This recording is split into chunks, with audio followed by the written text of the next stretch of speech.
For decades, the TV demanded one specific posture from kids: absolute stillness, staring blankly, barely blinking, and entirely disconnected from the physical world. That creates immediate tension for parents.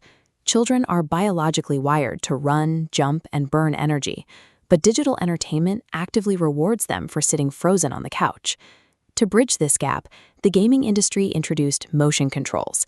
The goal was to force physical activity back into the digital space. But forcing a digital system to track real-world movement revealed a major roadblock.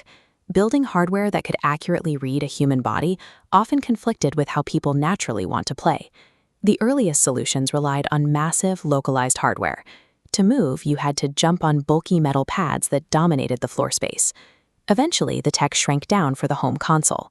Floor pads were replaced by infrared wands gripped tightly to register a swing. Yet, a core design problem remained. You were always tethered to the software by a piece of plastic, a heavy mat, or a strap you wore. The next playground takes a different approach. It strips away physical controllers entirely, relying solely on a single wide-angle lens built into a minimalist cube.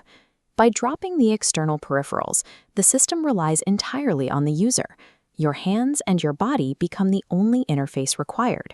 Instead of relying on gyroscopes swinging around in your palm, an AI-driven camera reads the room, mapping the whole body in 3 dimensions. That removes a massive layer of friction. There are no batteries to charge, no Bluetooth connections to sync, and no complex buttons to memorize. Every physical movement, a wave, a jump, a high five, is translated onto the screen in real time, matching the player's exact motions. This creates a state of active screen time. Software interactions are driven by whole body, gross motor skills, rather than tiny, precise thumb twitches. Without the bottleneck of passing a single controller back and forth, the living room turns into a shared physical space where the whole family can jump in simultaneously. But hardware without a physical controller can feel intimidating to new users, so the interface relies on software mechanics people already know. Interactions designed for a single finger swiping across a personal tablet are translated into broad arm sweeps across a room. This image highlights the included starter game suite, featuring recognizable titles like Fruit Ninja. You already know the objective, but now you're using your whole arm instead of an index finger. Pointing a camera at your living room, however, introduces an immediate concern for parents: the security risks of an internet-connected lens recording their children.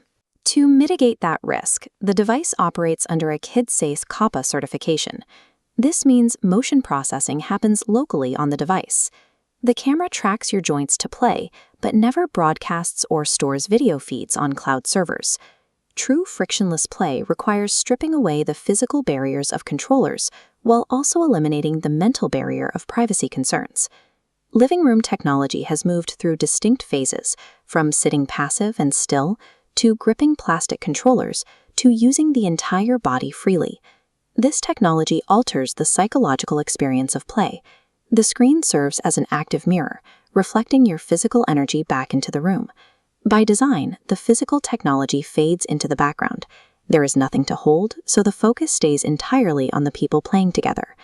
Building healthy family habits around technology means finding ways to use digital tools to encourage physical movement and real-world connection.